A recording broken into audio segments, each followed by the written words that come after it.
আমরা এখন এন্তেবেতে, এটা হচ্ছে উগান্ডার প্রাচীন রাজধানী। ব্রিটিশ পিরিয়ডে এটাই ছিল রাজধানী। তো আমরা এন্তেবে, এখানেই হচ্ছে ওদের মেইন এয়ারপোর্ট। আর লেক ভিক্টোরিয়ার সবচেয়ে সুন্দর জায়গাগুলো এই জায়গাটাতেই, এন্তেবের সাইডটাতে, এই শহরেই। তো আমরা এখন এন্তেবের যে কিছু এখানে একটা বিচ নাম দিয়েছে, ওই জায়গাগুলোতে যাব। বিচের মতোই, যেহেতু লেক ভিক্টোরিয়া অনেক বড়, তো ওটা দেখে সমুদ্র থেকে কোনো অংশে কম মনে হয় না। তো আমরা যেতে থাকি। একেবারে নিট অ্যান্ড ক্লিন একটা শহর।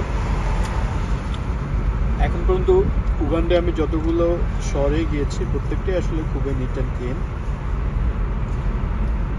এই যে প্রত্যেকটা রাস্তা কত সুন্দর, রাস্তার আশেপাশে সবই বেশ সুন্দর।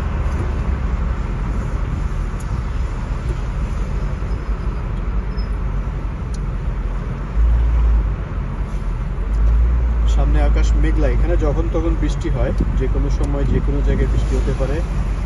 এই রোদ, এই বৃষ্টি, দিনে একবার বৃষ্টি হয়ই।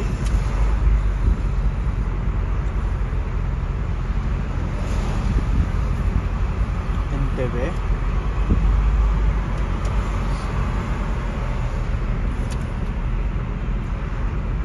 কাম্পালা থেকে আমার এন্তেবেই বেশি সুন্দর লাগে, ভালো লাগে। এন্তেবেটা বেশ নিট অ্যান্ড ক্লিন। আমি আর জামাল ভাই যাচ্ছি। উগান্ডাকে বলা হয় পার্ল অফ আফ্রিকা। তো এদের প্রাকৃতিক সৌন্দর্যের জন্যই বলা হয় পার্ল অফ আফ্রিকা, এবং এদের শহরগুলো যথেষ্ট সুন্দর, পরিষ্কার।